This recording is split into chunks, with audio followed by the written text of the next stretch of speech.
코, 고골리 3월 25일의 일이다. 페테르스부르크에서는 정말로 이상 야릇한 사건이 일어났다. 보즈네센스키 거리에 살고 있는 이발사인 이반 야코블레비치의 성이 로지아임을 아는 사람은 드물었다. 간판에 그려진 얼굴에 하얗게 비누칠한 신사의 뺨과 흙사마귀도 뺀다는 글이 쓰여 있을 뿐 그 밖에는 아무것도 찾아볼 수가 없었다. 이발사 이반이 아침 일찍이 눈을 뜨자 따끈한 빵을 굽는 냄새가 풍겼다. 침대에서 비스듬히 몸을 일으킨 이반은 커피를 몹시 좋아하는 덩치 큰 아내가 방금 막 구워진 빵을 꺼내고 있는 것을 보고 말했다. 프라스코비아 오시포브나, 오늘 아침에는 커피를 마시지 않겠소. 그 대신 따끈한 빵과 양파를 조금 먹고 싶구만. 솔직하게 말하면 이반은 커피와 빵을 모두 먹고 싶었으나 아내가 그러한 욕심을 무엇보다도 싫어했기 때문에 한꺼번에 빵과 커피를 요구할 수 없다는 것을 그는 잘 알고 있었다. 바보 같으니 빵이나 먹으라지. 오히려 나한테는 잘된 일이야. 커피 한 잔이 남을 테니까. 아내는 이렇게 생각하고 식탁 위에다 한 덩어리의 빵을 아무렇게 내던졌다. 이반은 와이셔츠 위에다 모닝코트를 단정하게 걸치고 식탁 앞에 앉아 빵에 소금을 조금 뿌리고 양파 2개를 가져왔다.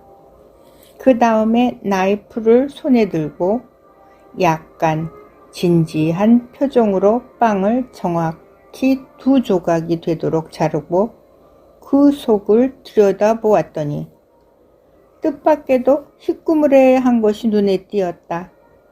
이반은 나이프 끝으로 조금 헤치고 손가락 끝으로 가만히 눌러보고는 조금 단단한데 하고 중얼거렸다. 이반이 손가락을 넣어 그것을 꺼내 보았더니 뜻밖에도 사람의 코였다. 이반은 너무나 놀라서 저도 모르게 2 손을 멈칫했다. 눈을 비비고 손가락으로 다시 만져보았으나 틀림없는 사람의 코였다. 더욱이 어디서 한번 본 것 같은 코였으므로 이반의 얼굴에는 두려움의 빛이 떠올랐다. 하지만 그러한 놀라움은 마누라가 터뜨린 분노에 비하면 아무것도 아니었다. 아니 여보, 어디서 남의 코를 잘라왔어요? 마누라는 악을 쓰듯 소리쳤다. 악당의 주정꾼 같으니라고. 경찰서에 신고해야지. 강도라도 이만저만한 강도가 아니군.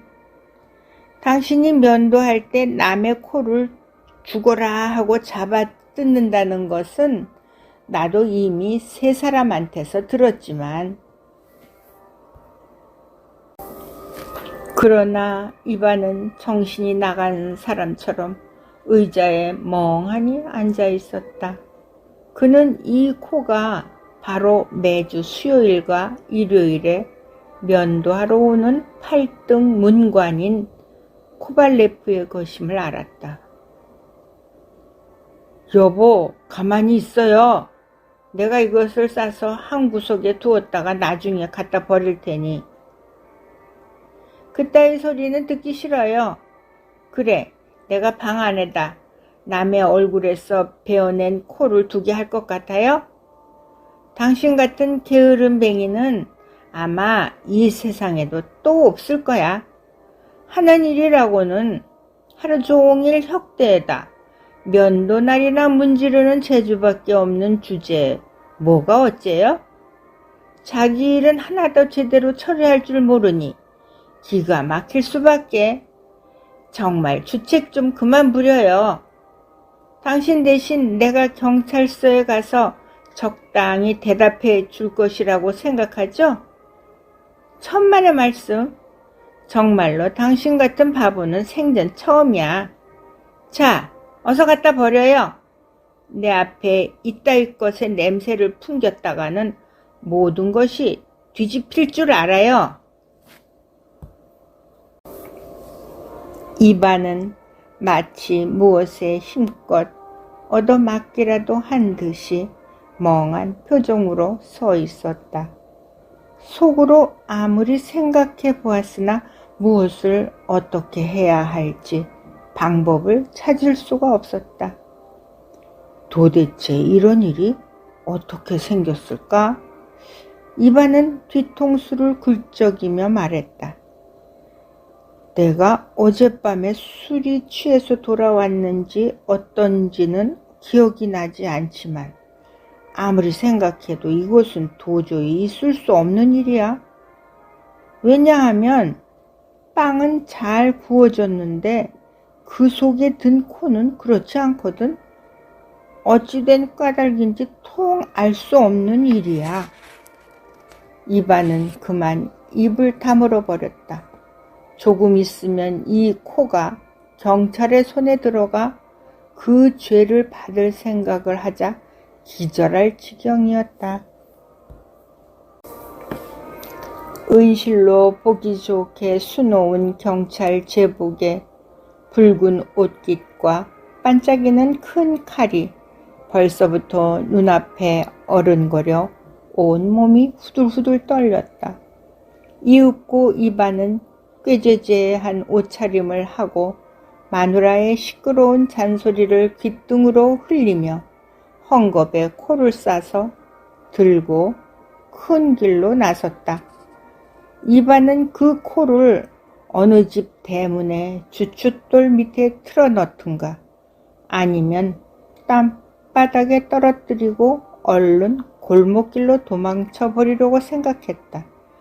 그런데 공교롭게도 잘 아는 친구를 만나게 되었다. 어디로 가는가? 이렇게 일찍이 누구 집에 면도해 주러 가나? 친구가 붙들고 묻는 바람에 이반은 도저히 적당한 기회를 얻을 수가 없었다. 친구와 헤어진 이반은 길을 가다가 아무도 없는 곳에 이르러 감쪽같이 그것을 떨어뜨리기는 했으나 마침 멀리서 이를 보고 서 있던 순경이 다가와 당신이 저기에 뭘 떨어뜨렸소? 주워 가지고 가시오. 하고 주의를 주는 바람에 이반은 할 수 없이 코를 싼 헝겊을 주워 호주머니 속에 다시 넣었다. 그러다 보니 어느 틈에 거리의 상점들이 문을 열기 시작했고 따라서 사람들의 왕래도 많아졌으므로 이반은 절망의 늪에 빠지기 시작했다. 이반은 이사키예프 다리 쪽으로 가야겠다고 마음을 먹었는데 그것은 잘하면 네바 강물에 살짝 던져버릴 수 있을 것 같다는 생각에서였다.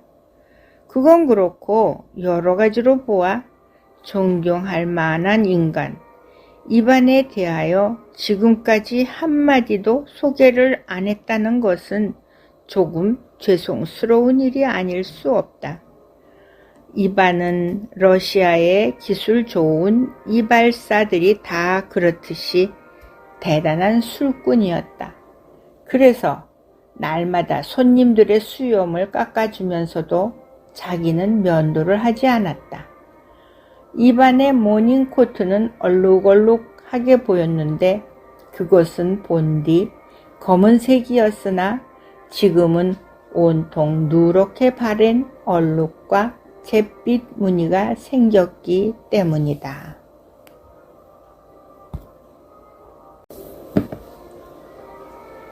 옷깃은 반질반질하게 때에 절어 있었고 단추는 3개나 떨어져서 그 자리에 실밥만 남아 있었다.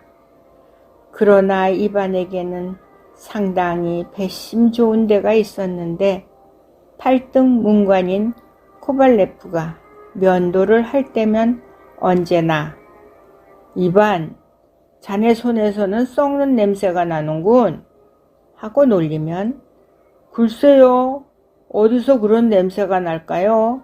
하고 되물었다. 그러면 코발레프는 그거야 모르지, 어쨌거나 썩은 냄새가 남아있는 것은 사실이야 라고 대답한다.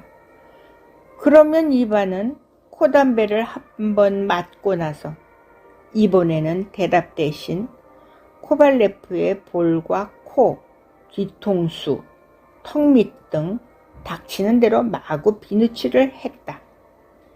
이 존경할 만한 시민이 지금 막 이사키에프 다리의 모습을 나타낸 것이다. 이반은 먼저 주위를 한번 살핀 후 다리 밑에 물고기가 많은지 어쩐지를 보려는 것처럼 난간에 몸을 의지하고 상반신을 굽힌 다음 헝겊에 싼 코를 슬그머니 떨어뜨렸다. 이반은 그제야 1000근이나 되는 무거운 짐을 단번에 벗어버린 것 같은 홀가분한 기분이 들어 입가에 엷은 미소까지 띄었다.